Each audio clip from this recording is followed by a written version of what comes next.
Hello, everybody. Welcome to activity 7.1, changing speeds. And this is part 2. So our learning target is we're going to analyze 3 objects moving in different ways to determine the relationship between the forces acting on them. So we're going to complete the actual activity 7.1 out of the book.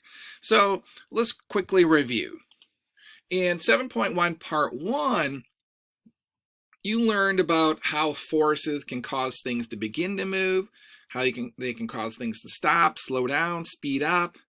And what we're going to do today is we're going to talk about constant speed and motionless. So I know you probably already have this filled out because I did let it slip at the end of the last video, and you probably already have it filled out. But this is what we're really going to be exploring today: constant speed and motionless. So when we think of objects, if there's a force applied to an object, obviously the object's going to move in that direction. But what about things that move at a constant speed? Have you ever thought about that? What about a plane that's in the air flying, say, 400 miles an hour, and it's not speeding up, it's not slowing down? Or a rocket ship in space, it's not speeding up, it's not slowing down. What about the forces that act on it? So what kind of forces act on it when there's constant speed? Are they balanced? Are they unbalanced? Well, Newton's first law of motion says an object in motion remains in motion, and an object at rest remains at rest, unless acted upon by an unbalanced force. So, if things are in motion and they're not changing speed, well, forces should be balanced then. Now, the law of conservation of momentum also says the total momentum of any group of objects that are not subjected to external unbalanced forces is constant. So we're really going to look at these two things today. So on our next slide, we're going to start to take a look at this next question. What type of forces act on a motionless object? Something that's not moving. Could it be the same as what acts on something that's at a constant speed? Again, this is what we're going to explore today. Now, before we start, I want to talk about acceleration and deceleration. Acceleration means an increase in speed, and deceleration means decrease of speed. Now, typically, we know this.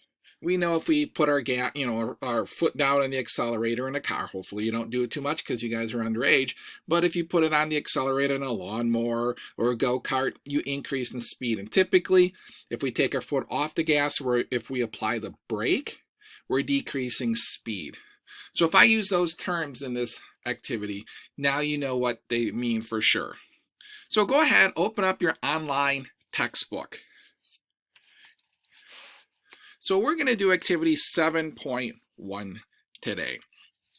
Now, the first part of it talks about an airplane. Every airplane has at least 4 different forces acting on it. The thrust of the engine that push it forward, the drag or friction of the air that pushes it backwards, and its weight that pulls it down.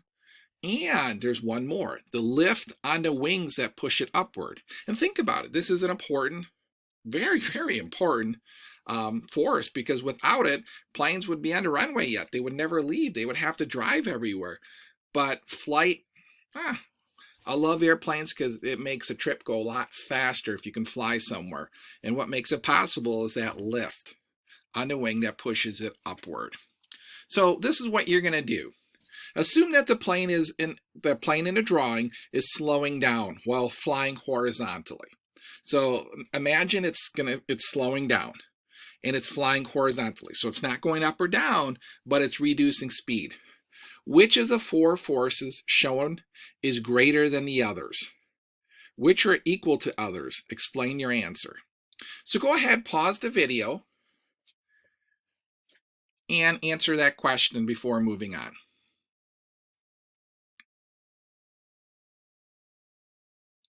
All right, so you've answered that question. Let's move on to the next one. A skydiver has opened her parachute and is slowly falling to the ground at a constant speed. What are the 2 forces that are acting on the skydiver? Add them to the drawing. So if you go ahead and you click on the drawing, you can add those and just put the arrows in there and label them. Also, what is the relationship between these two forces? Explain. So then go ahead and answer, what are the two forces that are acting on a skydiver, and what is the relationship between these two forces? So explain that in the section where you're going to type out your answer. So go ahead and pause the video until you have that done.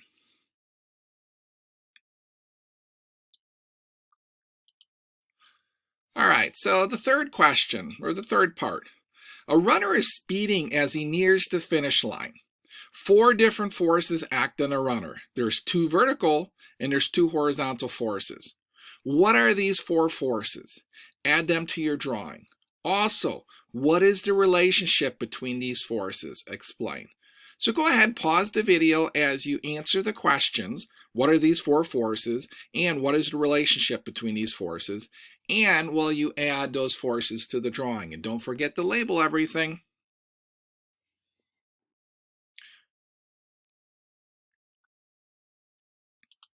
So here are the key takeaways from activity 7.1.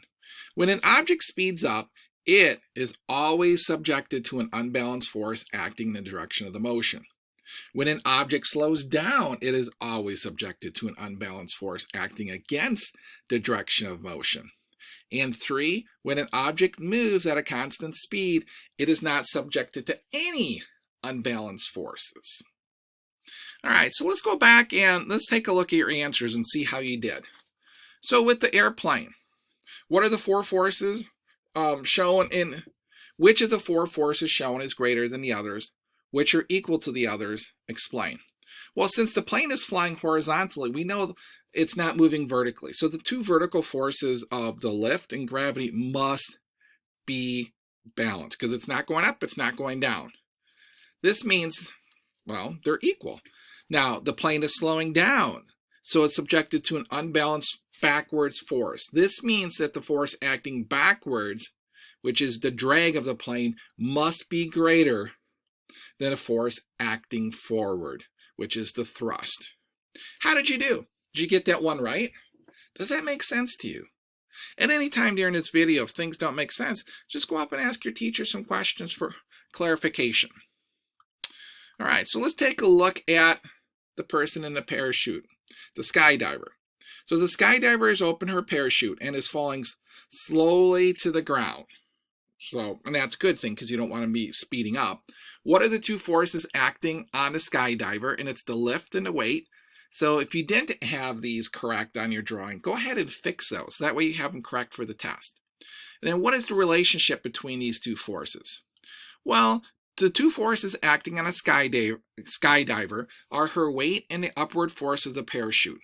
Now think about this. Since the skydiver is falling at a constant speed, the vertical forces acting on her must balance each other. This means that the upward force of the parachute must be equal to her weight.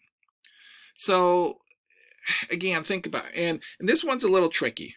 When, if you're skydiving, once you open up the parachute, you're going to slow down pretty fast. But then you're going to fall at a constant speed.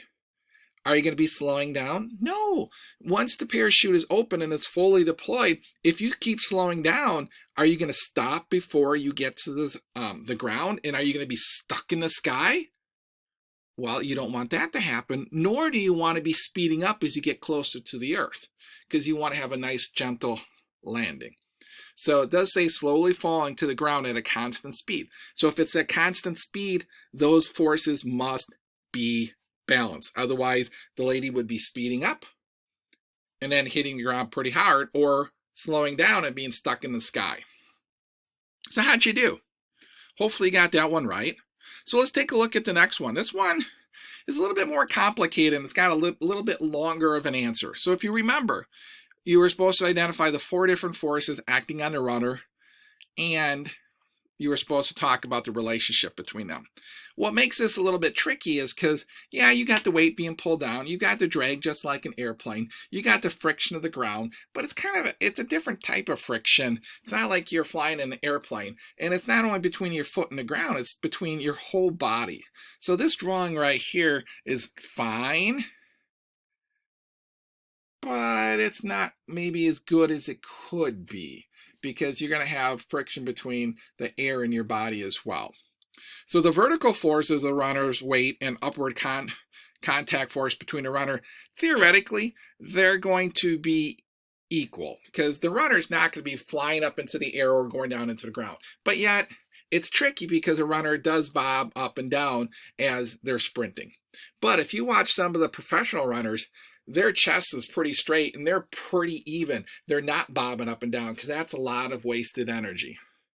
So then what's the relationship between the horizontal forces? Well, here is the clue.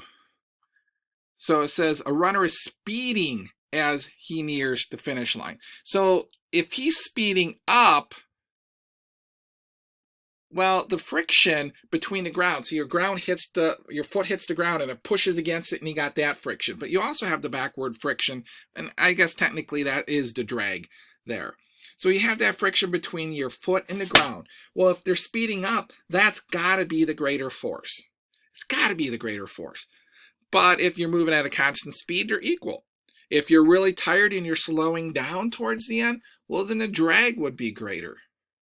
So how did you do with that one? Were you able to add everything correctly to the drawing? Do you have this written down? So if this question is on the test, you can always go back here. It's an open book test. So what I want to do now is I want to add some scientific principles. So the scientific principle number 9, the start and end of motion is always caused by forces. Always. Number 10, speeding up is caused by unbalanced forces acting in the direction of motion. So if you're going to speed up, the unbalanced force has to be acting in the direction of the motion. If not, it's going to be slowing you down or stopping you. So slowing down is caused by unbalanced forces acting against the direction of motion. So hopefully you have everything written in and it's done well so you can use it on a test. Now, do you have this whole thing filled out? So again, I told you in the beginning of this presentation these were blank, but yet I let it slip in the last video what they were. So constant speed, no unbalanced forces. And motionless, same thing, no unbalanced forces. So again, if you have any directions, or not directions, but if you have any questions, make sure you ask me. Thank you. Have a good day.